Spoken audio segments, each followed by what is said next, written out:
There are many types of syndromes, means ASDs, autisms. Few of them are very common that are recognized worldwide. Mainly five we'll discuss.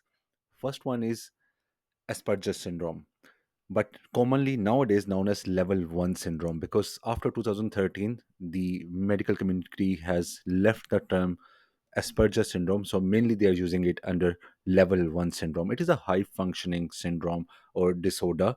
So what happens is, in this one, the subject will be, or the person having this disorder will be having difficulty in communication. Verbal and non-verbal communication will be difficult for them. They will be having a hard time expressing themselves to others. So this is the reason they will be not able to express, they will not be able to express their feelings in a normal way as a normal person do. As you and me will be communicating and expressing ourselves, our feelings, they will not be fit for the executive roles, especially when they are talking to other people, where they have to communicate certain commands to other people. So they will be feeling difficulty in that part. These people with level 1 syndrome will have a lack of flexibility between their thoughts. They cannot switch between different thoughts at the same time. For example, if you have to do one thing within the same period of time, they cannot switch to other actions or thoughts. They will be having difficulty interacting with their peers at school, at workplace, at personal spaces. They will not be able to express different feelings or switch between different feelings or speeches. They will not be able to change themselves suddenly within behaviors. The level 1 syndrome is more common in boys than girls. It's not that it's not present in girls, it is more common in boys. But the next part of the syndrome, next type of syndrome, is Rett syndrome. That is a, in medical term, it is a mutation of X chromosome, but in normal term you can say it is more commonly found in girls than boys. It's not that rarely very common. I mean, the ratio is very small in boys for this Rett syndrome, but it is not visible at first. The normal growth of a child will be very regular, but all of a sudden you will start finding the hand movement difference. The initial syndrome feeling or the symptoms are hand gestures. The hallmarks are the hands movement. They are not coordinated. The movements of hands and the actions they want to perform, they are not coordinated in Rett syndrome. So what you will be finding in these people is a discoordination of life, but it is long term. It is a bit more severe or harder than the level 1 syndrome. And it doesn't mean that they cannot perform a regular life. If the right purposeful care is provided to them, they can live and enjoy the rightful life. But the physical growth of a person is regular. The mind growth, the mental development is a bit slow in these people. That is the difference you will find between normal person and person with Rett syndrome. Rett syndrome, RETT, is the Rett syndrome you have to look for.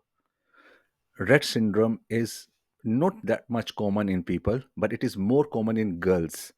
But the other problem these people face is having a breathing difficulty as well. Not only the hand movements, communicating with each other or coordinating their hand movement and their thoughts, they are not coordinated. Along with that, they face a problem of breathing side as well. So these combined define the features of Rett syndrome.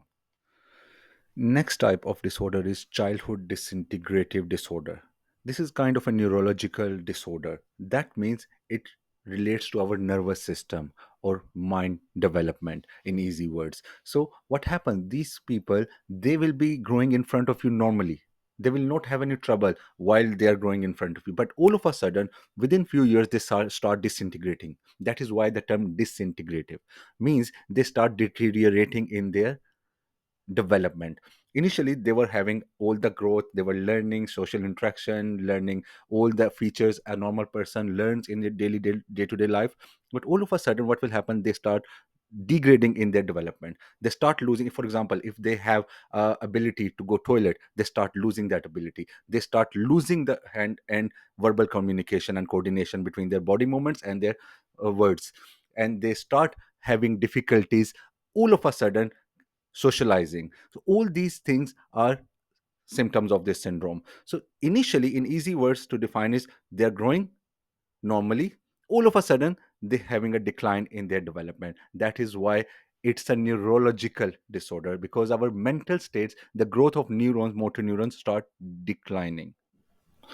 The next type of syndrome is called Kanner syndrome, or mostly people call it like a classic syndrome, used the term used by doctors, classic syndrome.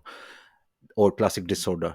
In this one, patients will be having difficulty explaining their sorrows, joys. They will not be able to express if they're happy or they are so feeling sorrowful. They will be having difficulty, obviously, just like most of the syndrome, they will be having difficulty, like in most of the disorders, they will be having difficulty explaining themselves. But the main thing is they will not be able to express their feelings even. So in this type, they will be having multiple symptoms where they will withdraw from their parents, even from their carers, even they will withdraw from or see show detachment from them. They will not be able to show interest in one particular game. For example, if they are having a full set of toys, they will be having interest only in one part of a toy, not the whole part or not the whole game. They will be having behavioral issues. Their routine will be disrupted. They cannot constantly change their routines. They are stick to their physical or mental routine every day. They cannot be showing any changes in their routine. Plus they will have obsession of certain behaviors. If you start change putting any change in their routines, they will show us strict resilience against that, and their mood will be showing tantrums. The last type we will discuss here is pervasive development disorder, known otherwise specified, or it is also called persistent development disorder.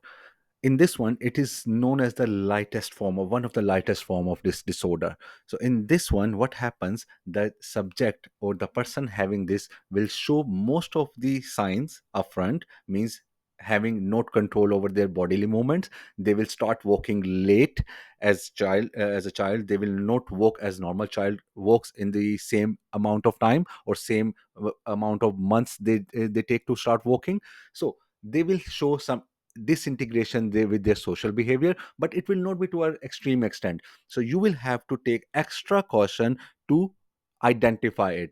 In this one, the child will have small developmental gaps, not all of them. That is why it's called mild autism also.